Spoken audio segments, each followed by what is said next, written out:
Avant d'évoquer avec notre invité Jean-Paul Bedbès les relations économiques franco-chinoises et ce qu'elles pourraient être, d'abord un retour en images sur cette visite du Premier ministre français en Chine après une étape politique à Pékin. Manuel Valls était samedi à Shanghai, la capitale économique de la Chine. Et une fois de plus, vous allez le voir, le Premier ministre français a voulu montrer qu'il aimait les entreprises. Et il l'a dit aux entrepreneurs chinois, bienvenue en France. Karine Barzega. Une balade sur le front de mer dans le quartier du Bund à Shanghai. L'occasion pour le Premier ministre français Manuel Valls et son chef de la diplomatie Laurent Fabius de découvrir la mégalopole chinoise et d'admirer de loin les gratte-ciel du centre financier de Pudong. Shanghai, dernière étape d'une visite de 3 jours en Chine, destinée à resserrer les liens avec l'empire du milieu et à attirer ses milliers d'investisseurs avec des produits français. Une opération séduction à laquelle le Premier ministre s'est attelé avec enthousiasme, en prononçant même quelques mots en chinois. Je l'ai dit à Berlin en allemand, à Londres en anglais. Évidemment, le dire en chinois, c'est plus difficile pour ce qui me concerne. Mais enfin, on a bien préparé les choses. Et je le dis ici à Shanghai, Huan In Lai Fa Guo, les entreprises chinoises sont les bienvenues en France. Bienvenue en France. Le message est clair. Emmanuel Valls n'a eu de cesse de le marteler, y compris à son homologue chinois Li Keqiang. Comprendre, la France est compétitive et plus que jamais désireuse d'accueillir des entreprises chinoises. Les deux hommes se sont vus à plusieurs reprises à Pékin en présence d'une importante délégation française. Une douzaine d'accords a été signée, mais aucun d'importance majeure. Paris se dit toutefois confiante dans ses atouts. Nous sommes respectés. Nous sommes aussi la 5e puissance économique du monde. Il y a trop de French bashing, comme on dit, chez nous, dans la presse, parfois dans un certain nombre de pays. Je n'ai pas ressenti cela ici. J'ai senti au contraire beaucoup de respect, la volonté d'aller encore plus loin dans la relation entre la Chine et la France. La visite du Premier ministre français s'est achevée samedi. Après une première rencontre avortée vendredi, Manuel Valls a tout de même vu des représentants de la société civile chinoise, une visite organisée en marge de son calendrier officiel. Avec nous Jean-Paul Bedbès, bonsoir. Bonsoir. Alors vous êtes économiste, vous avez été entre autres directeur des études économiques et financières au Crédit Lyonnais d'abord et puis ensuite au Crédit Agricole. Vous avez écrit une quinzaine d'ouvrages sur l'économie contemporaine et d'ailleurs parmi eux quelques livres consacrés à la Chine et entre autres les 100 mots de la Chine avec André Chieng dans la collection Que sais-je aux presses universitaires de France et aujourd'hui vous dirigez le cabinet Bedbès Conseil. Alors on a vu cette visite de Manuel Valls en Chine. Est-ce que ce genre de visite ça sert à relancer les relations économiques entre deux pays? Est-ce que c'est utile? D'abord, c'est pas utile, c'est indispensable. C'est-à-dire que tout le monde est en Chine, il faut y être. J'y étais il y a à peu près 2 mois avec mon épouse et la situation a radicalement changé. Il y a quelque temps, on disait, est-ce que vous voulez que je m'installe? Maintenant, les Chinois disent, où est-ce que je vais acheter? Chez vous. Où est-ce que je vais m'installer? Chez vous. Et il y a quelque chose qui est fondamentalement changé en la Chine. La Chine maintenant connaît sa puissance. La Chine a rattrapé une bonne partie de son retard technologique. Par exemple, elle fait des avions. Hein. Il y a toute une série d'éléments sur lesquels elle est très à l'avance. D'ailleurs, Airbus a installé des usines là-bas. Je les ai visitées. Hein. Donc on voit les hangars où ils assemblent, et la prochaine fois, ils les trouveront eux. Hein. Donc faisons bien attention à ça. Ils avancent extrêmement vite. En fait, vous abordez une question que je voulais vous poser à la fin de notre entretien. C'est est-ce qu'aujourd'hui, on ne peut pas dire que, quelque part, les Chinois sont plus que des partenaires? Ça devient des concurrents. Mais ce sont des concurrents. Il fait un moment donné où c'était sympa de travailler avec eux, dans la mesure où, c'est sympa entre nous, hein, parce qu'ils étaient moins chers, et donc on faisait faire en Chine des choses moins chères, et d'une certaine manière, on importait de la productivité. C'est ce qu'on appelait la Chine, l'atelier du monde. Absolument. Mais maintenant, leurs salaires ont beaucoup augmenté. C'est moins cher que la France, mais l'écart se réduit considérablement et il se réduira il se réduira de plus en plus. Si vous voulez aller pas cher, vous allez au Mexique, où c'est moins cher qu'en Chine. Ou en Éthiopie. Ou en Éthiopie, il y a des fois des pays qui sont un peu particuliers.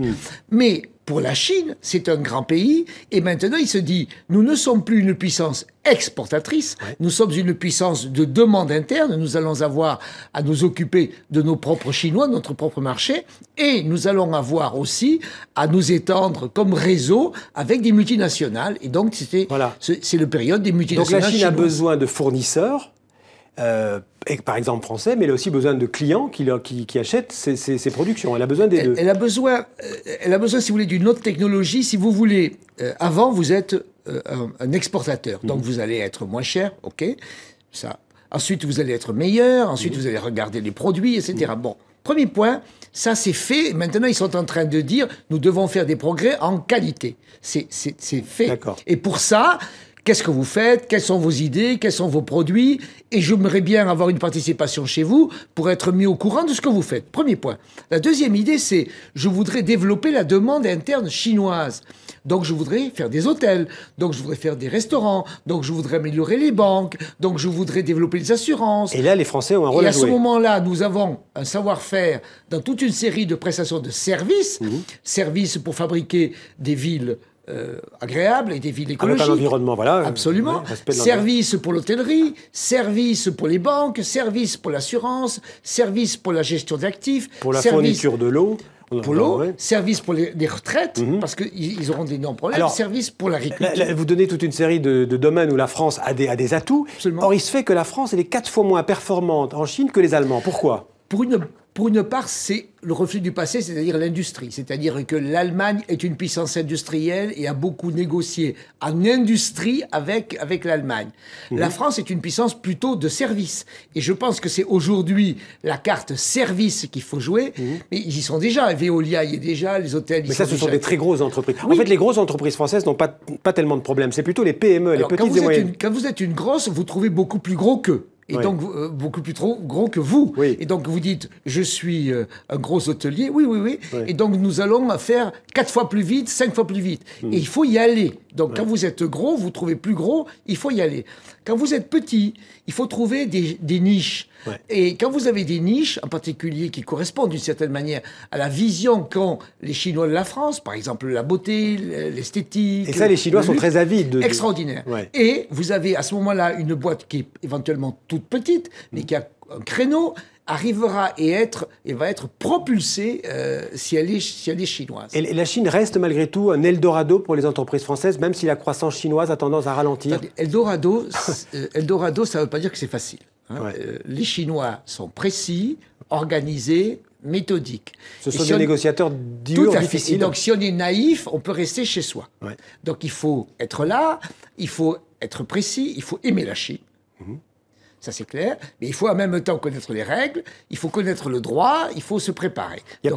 Et donc, il faut à la fois beaucoup d'estime pour ce peuple-là et la façon dont il a une trajectoire historique inouïe de croissance pendant 50 ans, et en même temps dire, nous avançons, nous pouvons faire des choses ensemble, mais pour autant, il ne faut pas être naïf. Donc les atouts de la France, c'est la haute technologie, vous avez parlé de l'aéronautique, c'est aussi des plus petites entreprises dans des niches particulières. Qui doivent absolument s'organiser, et s'organiser, évidemment, j'en ai vu, lorsqu'elles arrivent en Chine, il faut qu'elles soient appuyées, escortées, qu'elles aillent voir l'ambassade, les services de l'ambassade, etc., mais qu'elles se préparent aussi avec des cabinets conseils, des cabinets juridiques, des cabinets parce financiers. qu'il y a aussi des obstacles, j'imagine, administratifs. Absolument. Peut-être un peu de corruption quand même aussi dans ces pays-là.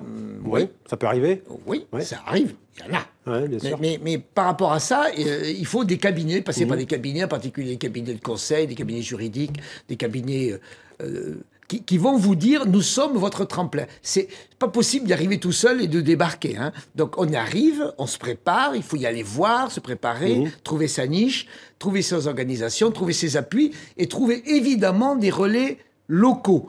C'est très difficile de faire des choses tout seul, sans relais locaux. Par exemple, André Tchien, qui est le co-auteur avec mon livre, est un opérateur justement franco-chinois, qui est à la fois très français. Il fait l'interface entre les deux. Pour des entreprises. On ne peut pas y aller seul, sans préparation. Alors tout de même, je le disais, le déficit commercial français vis-à-vis de la Chine est très important. C'est 26 milliards d'euros en 2013. C'est le plus gros déficit commercial que nous ayons avec un partenaire. Oui, mais attendez, nous achetons énormément de choses à la Chine et nous devons les faire venir davantage. Nous devons évidemment leur vendre des services et nous devons faire venir des touristes chinois en France. Alors faire venir des touristes chinois, mais par exemple quand la Chine ou un gros investisseur chinois rachète le Club Med, ça vous effraie pas? C'est normal, ça fait partie des affaires. Attendez, si on a peur parce que le monde s'ouvre, à ce moment-là, on reste chez soi. Un des éléments qui va faire que, à mon avis, le club méditerranéen va extraordinairement évoluer et exploser, ça ça veut dire qu'il va traiter des sujets avec plus de moyens, beaucoup plus de moyens. Il va transporter des Chinois. Ouais. Ce sont les Chinois à l'heure actuelle qui bougent plus. Ce sont les Chinois qui découvrent le monde. Ce sont les Chinois qui ont plus d'argent. Et encore, on parle d'une minorité de Chinois. Ils sont 1,3 milliard, donc il y a encore de la réserve. Regardez, pour le tourisme français, ils arrivent pendant 2 jours ou 3 jours. OK, ils visitent. Imaginez qu'il reste 2 jours de plus. Imaginez qu'ils reviennent. L'équilibre. Et qu'ils fassent leurs courses le dimanche. Et qu'ils fassent leurs courses le dimanche. Enfin. Et qu'ils achètent des produits authentiques.